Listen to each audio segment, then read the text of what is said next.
Ya, miren, quería hoy día que pudiéramos compartir un tema sobre el rollo con los siete sellos de Apocalipsis. ¿Ya?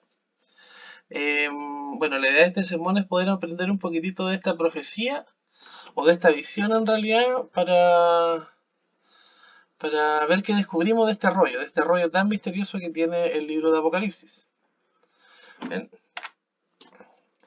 Miren, el rollo de Apocalipsis es dentro de las visiones que tiene este libro, vendría a ser la segunda visión. La primera visión, como sabemos, fue la visión de las siete iglesias, ¿ya? Y después en el capítulo 4 viene una visión introductoria a los siete sellos, que es la visión que se le llama la visión de los siete sellos, ¿ya? Bueno, en realidad no vamos a profundizar mucho en el significado de los siete sellos.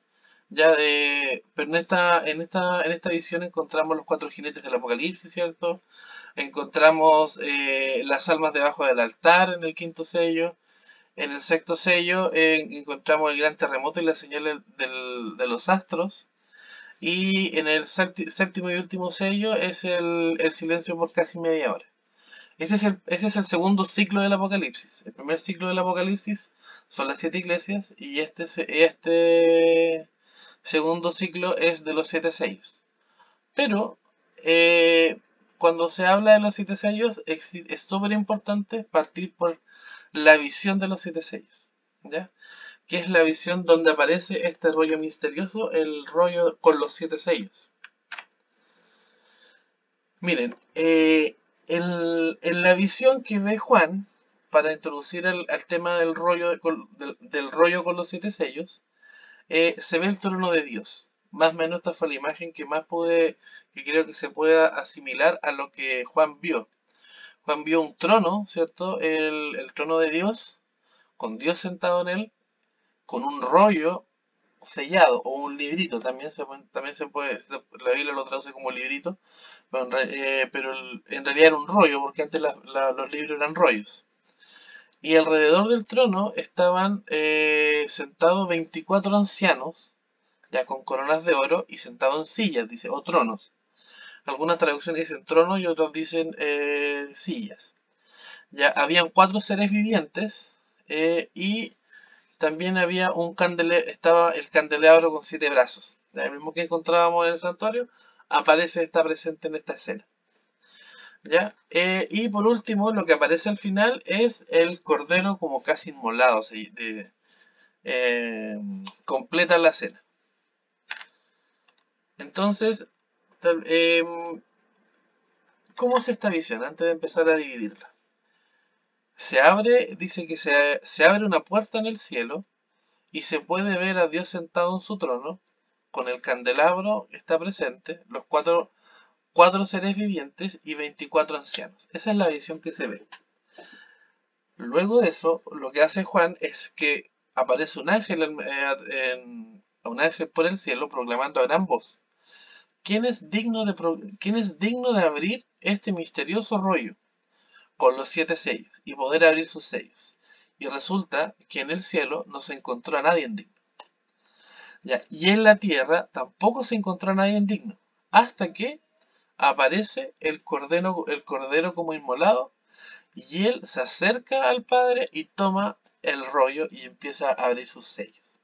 Ya, como todos sabemos, ¿cuál es el contexto de esta escena? Esta escena se ha,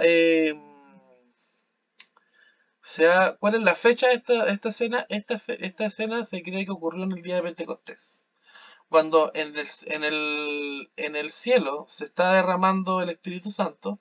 En el cielo había ocurrido esta escena. ¿Ya? Jesucristo entrando al trono de Dios, siendo a tomar el rollo de la mano del Padre. ¿Ya? Con este concilio de seres celestiales que está siendo testigo de esta escena. Ahora, ¿qué es lo que podemos hablar un poquitito de esta escena? Bueno, el trono de Dios y los cuatro seres vivientes es una escena que se ha repetido en otras partes de la Biblia. Ejemplo, en el libro de Isaías capítulo 6, el profeta Isaías vio una visión similar con Dios sentado en su trono y con cuatro, a él le llama serafines, ¿ya? Que tenían cuatro alas, igual que estos seres que aparecen, que está viendo Juan. En el libro de Daniel también se vio algo similar. Dice que en el capítulo 7 de Daniel, dice que Daniel vio a Dios sentado en su trono, ¿cierto? A un anciano de muchos días y que fueron puestos tronos, ¿ya? Y también dice que vio a una persona como un hijo de hombre, o sea, un ser humano que se acercó, el que se acercó al trono de Dios. Ya, entonces, esta escena que está viendo Juan no es algo que sea desconocido en la Biblia. En realidad, sí se ha repetido en otras visiones de otros profetas. ¿Ya? No vamos a ingresar mucho en el detalle en el concepto de los cuatro seres vivientes porque no es el objetivo de este sermón, pero los cuatro seres vivientes tienen su paralelo con los serafines, que en realidad no es un rango de ángeles, sino que la palabra serafín significa seres ardientes. ¿Ya? Entonces, hay un paralelo entre la visión de Isaías y esta visión de Juan. Y también el concepto del trono y de los tronos que se ponen alrededor, también en el libro de Daniel capítulo 7, tiene también una finalidad. ¿Ya? Y por último, en el templo de Salomón, también estos cuatro seres vivientes tienen su reflejo en los cuatro querubines que habían en el lugar santísimo. En el lugar santísimo del templo de Salomón, el arca del pacto tenía, ¿se acuerdan cuántos querubines tenía el arca del pacto? Tenía dos, ¿cierto? Que eran los que estaban en la tapa del arca.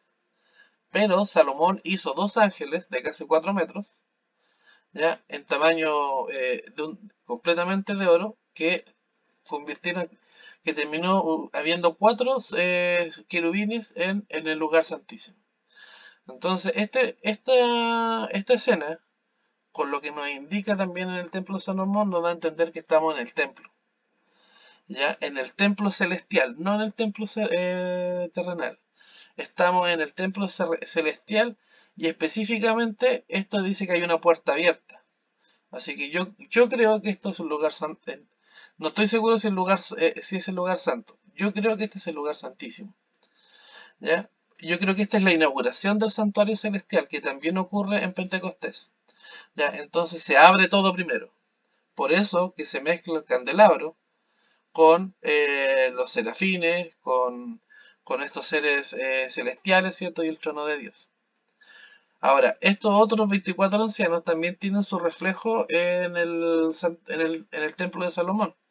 Porque todas las paredes del templo de Salomón, tanto el lugar santo, el lugar santísimo y el velo que dividía los dos lugares, estaba lleno de querubines también, de ángeles. ¿Ya? Entonces, esta escena se refleja mucho con el santuario de Salomón y con estas otras dos visiones. Lo que sí nos deja claro que esto es el santuario celestial. Esto es el templo, a puertas abiertas. Lo otro que está presente es la menorá, el candelabro de los 7 brazos. Este es un símbolo que representa al Espíritu Santo. ¿Qué nos da a entender esto? Que aunque Juan está viendo a Dios sentado en su trono, hay mucho simbolismo aquí. ¿Ya? ¿En qué sentido? Los ancianos sentados en tronos con coronas de oro representan algo. Los 24 ancianos. El número 24 representa algo. Los 4 seres vivientes con cara de león, con cara de águila, con cara de hombre y con cara de toro también representan algo. ¿Ya? Entonces aquí hay mucho simbolismo que vamos a tener que interpretar. Entonces, si lo vemos aquí, esta es la cena, este es un concilio que está recibiendo a Jesús cuando llega al cielo. Y está todo el cielo presente. Está Dios, está el Espíritu Santo y está este cuerpo de élite de 24 ancianos. Es llamativo que los ángeles no aparecen en un principio. Cuando se abre la puerta del santuario celestial y se ve esta escena, no se ven los millones y millones de ángeles. Aparecen al final. cuando ya apareció cuando ya aparece el Cordero como inmolado, recién ahí hablan los millones y millones de ángeles. Dice.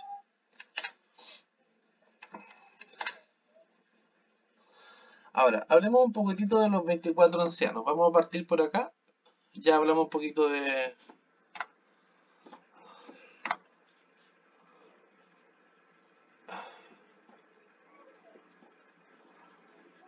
Ya, mira. Los 24 ancianos, que es lo que hay aquí. Lo primero que encontramos son 24 tronos y 24 ancianos. Esto se parece mucho, tiene un reflejo mucho en la Biblia a lo que viene a ser la corte de Babilonia, que estaba el rey de Babilonia, pero alrededor del trono del rey de Babilonia estaban los reyes vasallos. ¿Ya? Entonces cada vez que había un concilio, los reyes tenían que ir a Babilonia a prestar pleitesía, ¿cierto? Y estar presentes cuando había alguna reunión importante. Lo mismo pasaba en la corte del rey Asuero, en el libro de Esther, donde el rey Asuero no tenía reyes vasallos, pero tenía príncipes de las provincias. Entonces, cada vez que había una reunión, cada vez que el rey Asuero lo demandaba, los príncipes de las provincias tenían que llegar a esta reunión. Entonces, cuando vemos esta escena, con Dios, con gente a su alrededor, con coronas, es muy similar a lo que se hacía en la antigüedad con los reyes vasallos y los príncipes de las provincias en Babilonia y en Medio Persia. Ahora, ahí se lo voy a sacar, ya. ¿Cuál es el símbolo de las sillas? ¿Ya? En el Salmo 122, versículo 1, dice que, dice, yo me alegraré, 1 y 5, dice, yo me alegraré con los que me decían, a la casa de Jehová iremos, porque allá están las sillas del juicio, las sillas de la casa de David. ¿Qué quiere decir? Que en el templo de Dios habían sillas, había un lugar especial para cuando se hacían juicios, cuando se hacían asambleas.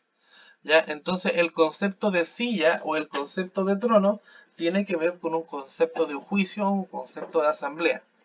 ¿Ya? Y también tiene que ver con un concepto de realeza, ya que los tronos no son para cualquiera. ¿Ya? Son para las personas que van a ser testigos, ¿ya? De alguna asamblea.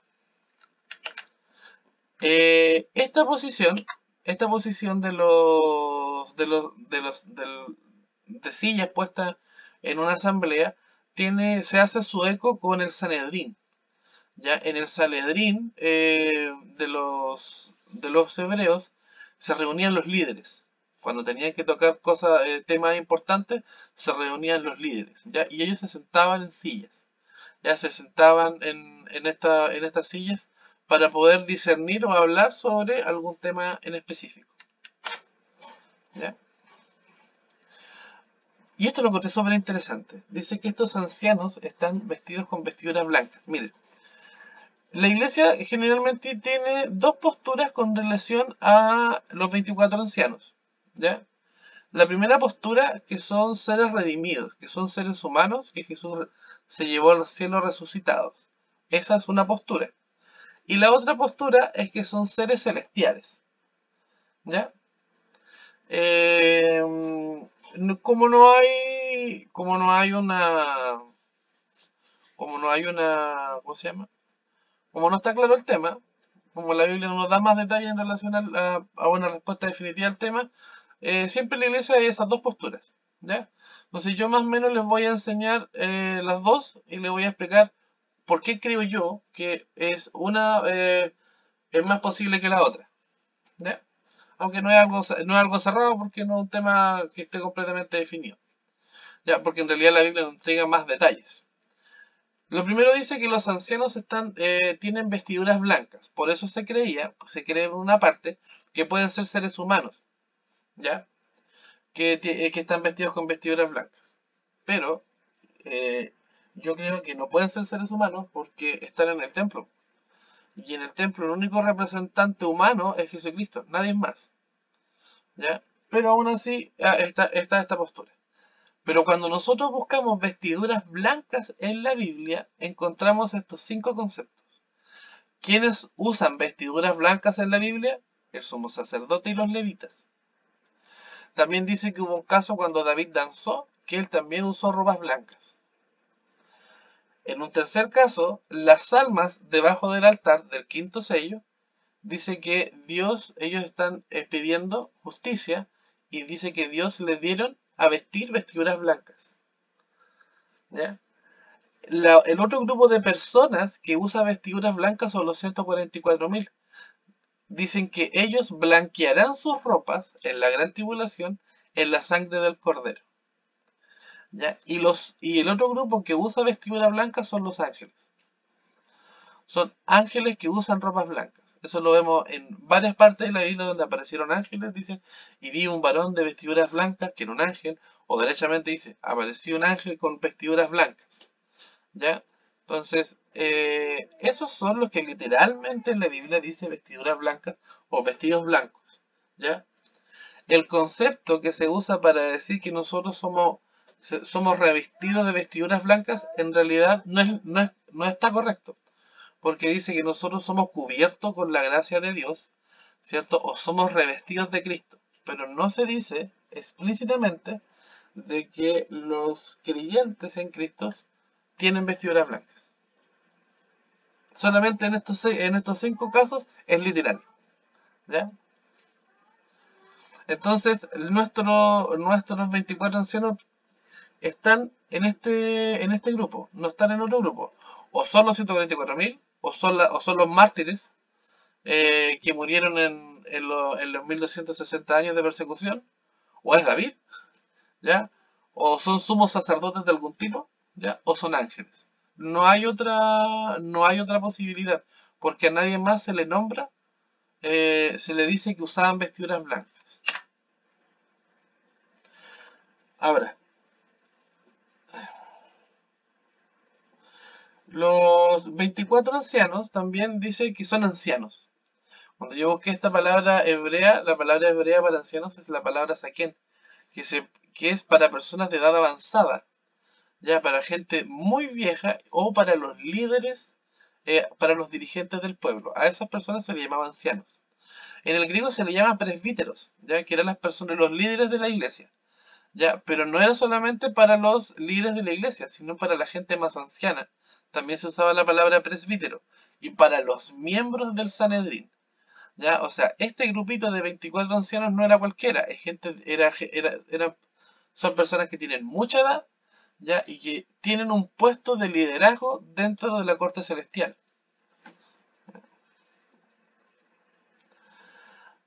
Ahora, aquí estaba el debate que se cree porque que se cree que estas personas son seres humanos, porque dice que usaban estéfanos, que son las hojas de laurel, la corona de laurel que se usa en los Juegos Olímpicos.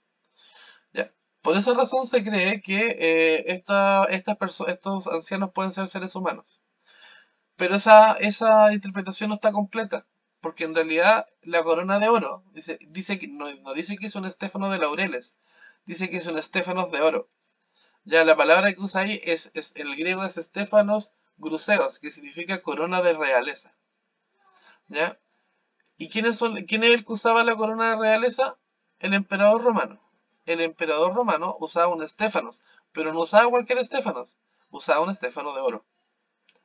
¿Se dan cuenta? Y en el Antiguo Testamento esa misma palabra para corona significa literalmente corona de rey. ¿Ya? Entonces estos ancianos son reyes. ¿Ya? Estos ancianos son reyes. Son gente muy antigua y son reyes. No son... No, y ahora, si hubiera sido un Estéfano de Laureles, sí, ahí sí podrían ser seres humanos que hayan ganado la victoria. ¿Ya? Porque era el premio dado a los vencedores en los juegos públicos y también lo usaban, era una señal de honor de los senadores romanos. Ellos también usaban coronas de laureles. ¿Ves? Entonces, ¿por qué me inclino yo? Yo me inclino más porque son coronas de reyes. ¿Ya? Coronas de laureles de reyes, no coronas de laureles de campeones. ¿Ya? Eso principalmente. Y esto yo lo encontré súper revelador. El número 24. Siempre cuando en la iglesia nos enseñan del Apocalipsis, nos dicen que el número 24 tiene relación con las 12 tribus de Israel. ¿Ya? Y nos dicen que las 12 tribus de Israel, ¿por qué es 24? Porque es el doble. ¿Ya? Los 12 patriarcas y los 12 apóstoles. Ese es el concepto que siempre que se enseña, ya hasta el día de hoy. Pero ¿saben qué? El número 24 no tiene ninguna relación con las 12 tribus de Israel. El número 24 solamente tiene relación con la tribu de Leví. De hecho, ¿cómo se llama? El número 24, los 24.000 levitas fueron los que edificaron el templo de Salomón. Dice, y algo súper específico que está en Primera de Crónicas 24, dice que los hijos de Aarón eran 24 familias, encargadas de los 24 turnos diarios del santuario. El santuario estaba dividido en 24 turnos y los hijos de Aarón estaba dividido en 24 familias.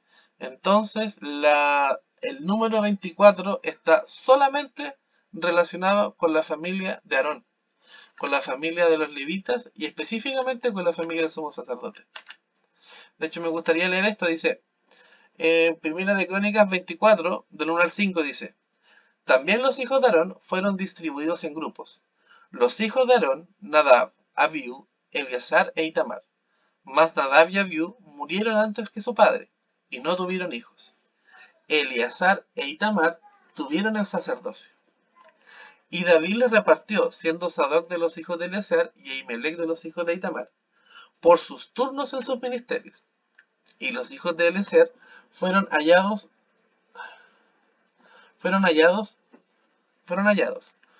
cuanto a sus principales varones, mucho más que a los hijos de Itamar. Y repartiéronlos así. Y aquí dice, mire, de los hijos de Eleazar habían 16 familias, 16 cabezas de familias paternas. Y de los hijos de Itamar, por la familia de sus padres, 8.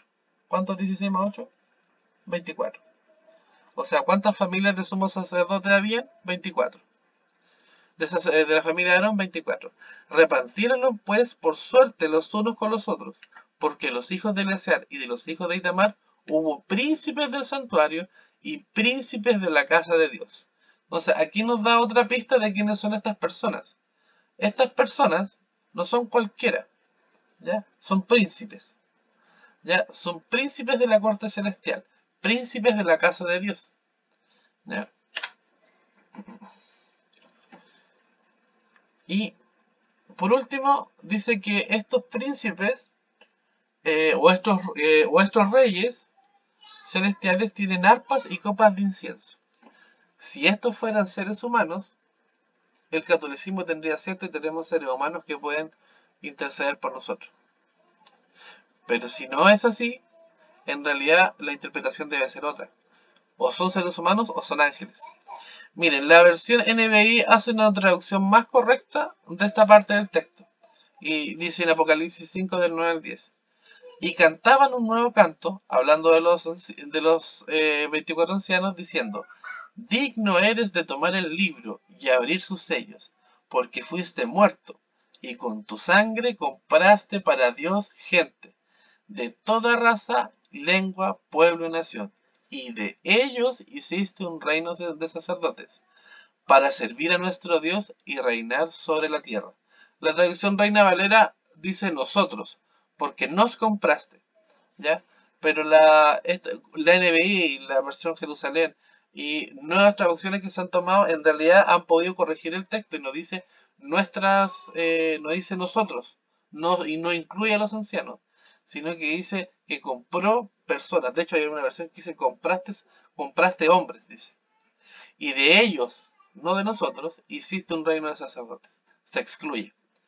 ¿Ya? De hecho, hay versiones católicas que lo traducen de esa forma, siendo que podrían perfectamente usarlo como excusa para hablar de sus santos.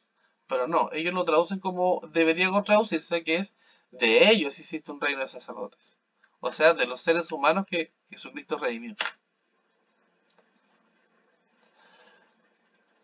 Ahora, ¿qué es el rollo y los 7 sellos entonces?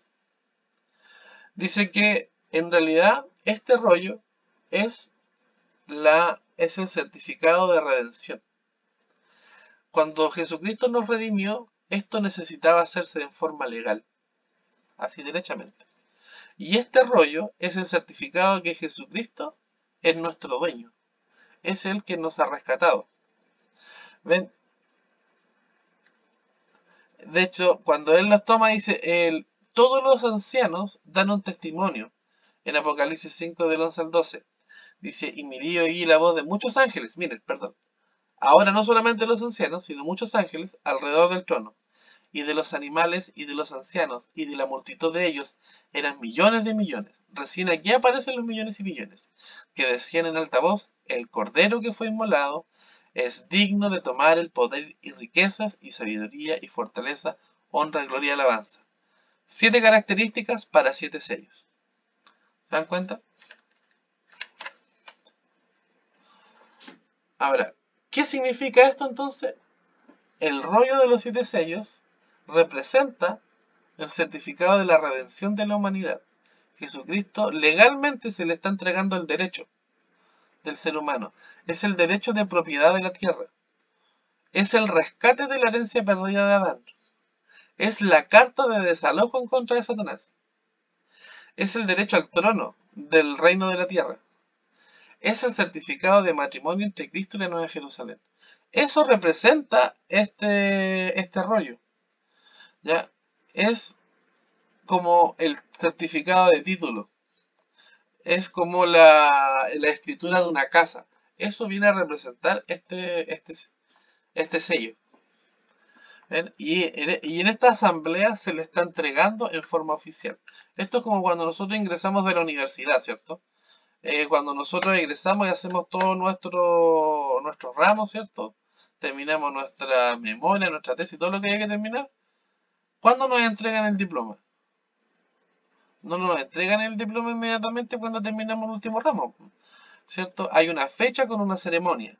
Efectivamente, esto es el mismo concepto. Jesucristo ya había cumplido los requisitos, ya había hecho el pago, ¿ya? Pero en esta ceremonia se le entregó oficialmente el certificado de que todo el cielo era testigo y creía en lo que él había hecho. Y esto tiene un paralelo en la redención del pariente. Miren, la redención del pariente cercano. Solamente la única persona que podía redimir en la Biblia es el pariente cercano. Y en la historia de Booz y Ruth podemos encontrar un significado más cercano a esta escena. Miren. Entonces Booz subió a la puerta. ¿Se acuerdan que hay una puerta en esta visión? Y se sentó allí. Y aquí pasaba aquel pariente de quien Booz había hablado y dijo, fulano, ven acá y siéntate. Y él vino y se sentó.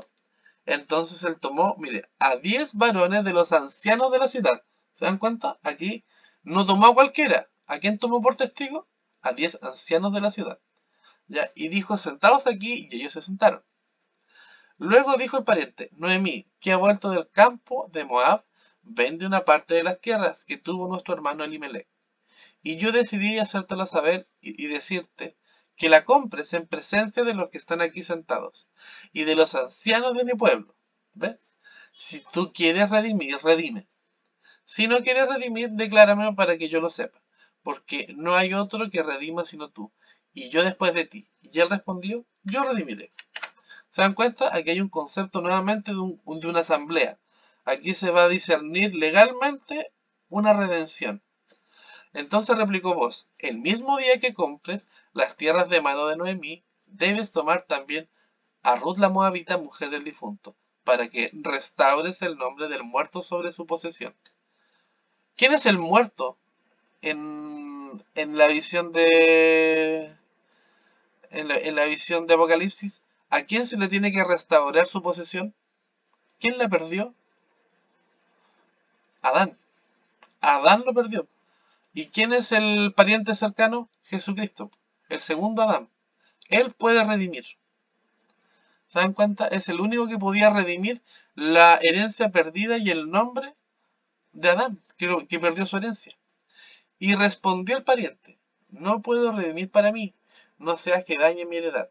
Redime tú, usando de mi derecho, porque yo no podré redimir. Había ya desde hacía tiempo esta costumbre en Israel tocante a la redención y el contrato. ¿Qué se está haciendo en esta asamblea, en esta reunión? Se está llevando legalmente a la redención y el contrato. Que para la confirmación de cualquier negocio, el uno se quitaba el zapato y le daba a su compañero. Y esto servía de testimonio en Israel. Entonces el pariente dijo a Booz, tómalo tú, y se quitó el zapato. Y Booz dijo a los ancianos y a todo el pueblo, ¿vosotros qué sois? Testigos. Entonces todos estos seres celestiales que están viendo que Jesucristo está tomando el rollo, ¿qué son? Testigos. De que he adquirido de mano de Noemí, miren, qué interesante, ¿de dónde adquirió el rollo, el cordero como inmolado? De la mano de Dios. Aquí dice que he adquirido de la mano de Noemí todo lo que fue de Elimelech y todo lo que fue de Kelión y de Malón, y que también tomo por mi mujer a Ruth la Moabita, mujer de Malón, para restaurar el nombre del difunto sobre su heredad, para que el nombre del muerto no se borre de entre sus hermanos y de la puerta de su lugar. Vosotros sois testigos. ¿Se dan cuenta? Aquí, en este ejemplo de redención, es muy similar, o podemos entender de mejor forma esta otra visión. Y dijeron todos los del pueblo que estaban a la puerta con los ancianos, testigos somos. Imagínense, ahora no son solamente los ancianos, sino que es todo el pueblo que estaba a la puerta. Jehová haga a la mujer que entra en tu casa como a Raquel y a Lea, las cuales edificaron la casa de Israel, y tú seas ilustre en Efrata y seas de renombre en Belén. ¿Se dan cuenta? Así se terminó con una bendición, igual que los ancianos declararon una bendición, 7 bendiciones para Jesucristo. Lo mismo ocurrió acá. También hay una bendición para vos. Y así el pariente redimido. Entonces, ¿qué es el rollo? Es el vínculo eterno. Es el contrato de matrimonio, ¿ya? Que tiene Jesucristo con nosotros. En Apocalipsis 21 del 2 al 3 dice, y yo Juan vi la santa ciudad, la nueva Jerusalén descender del cielo de Dios, dispuesta como una esposa ataviada para su marido. ¿Se dan cuenta? En la herencia de vos no solo había tierras, no solamente había un nombre que restaurar, sino que también había una esposa. Y en el Apocalipsis también, no solamente hay una tierra que restaurar, no solamente hay el nombre de Adán que restaurar, sino que también hay que restaurar, también hay una novia, hay una esposa que tomar. Dice, dispuesta como, que es la nueva Jerusalén, dispuesta como una esposa ataviada para su marido. Y una gran voz del cielo que decía, he aquí el tabernáculo de Dios con los hombres, y él morará con ellos, y ellos será su pueblo, y Dios mismo estará con ellos como Dios. O sea, Dios se entrelazó con nosotros. Ahora la pregunta, ya entendemos lo que significa el rollo, qué significa el símbolo del rollo. Pero ¿y qué hay en el rollo? ¿Se han preguntado qué es lo que hay en el rollo? Yo me he preguntado. Este rollo es exclusivamente del Cordero, no es de nadie más, este libro. Es exclusivamente del Cordero, nadie más lo puede tener, nadie más lo puede abrir. Y la Biblia dice que este rollo fue escrito en la fundación del mundo. ¿Ya? Y nadie lo podía abrir, sino solamente el que era digno. Y el único que ha sido digno es Jesucristo. Miren, solamente existe un libro del Cordero en Apocalipsis. Apocalipsis 21, 2 y 27 dice, y yo Juan vi la santa ciudad, Jerusalén nueva que descendía del cielo de Dios, dispuesta como una esposa ataviada para su marido. Y en el versículo 27 dice, no entrará en ella, en la nueva Jerusalén, ninguna cosa sucia, o que hace abominación y mentira, sino que solamente los que están escritos en el libro de la vida del Cordero. ¿Se dan cuenta? El único libro que Jesucristo tiene es el libro de la vida. Es el rollo que le entregaron en el capítulo 4. ¿Se dan cuenta? Y no es otro que el libro de la vida. ¿Y qué tiene escrito ahí? Nombres. Cuando termine de abrir, ¿qué es lo que hay adentro? Nombres. Son todos los nombres que le pertenecen a Cristo. Le pertenecen al Cordero. Entonces, ¿qué está escrito? El rollo de los 7 sellos es el libro de la vida del Cordero. No hay otro libro que sea solo del Cordero en la Biblia. Y tiene escritos los nombres de los redimidos. Y algo súper interesante, este libro fue escrito desde la fundación del mundo. O sea, todos los nombres de los seres humanos estaban escritos en ese libro. Antes en la fundación del mundo, dice. O sea, todo ser humano fue planeado por Dios y fue escrito su nombre en ese libro. Ahora, ¿se puede salir de ese libro? Sí se puede. Lamentablemente, hay un versículo acá en Apocalipsis 17:8 que dice que los que adoran a la bestia son personas que no están escritas en el libro. ¿Ven? Así que, por romántico que suene, cuando nos dicen que nos bautizamos y somos escritos en el libro de la vida, en realidad ya estábamos. ¿Se dan cuenta? Lo que pasa es que el bautismo es cuando nosotros aceptamos ser comprados. ¿Ven? Eso es, hermanos. Que Dios los bendiga. Espero que esto haya sido de utilidad para todos ustedes. Y era algo que yo quería compartir con ustedes. Espero que les haya servido. Eso, que Dios los bendiga.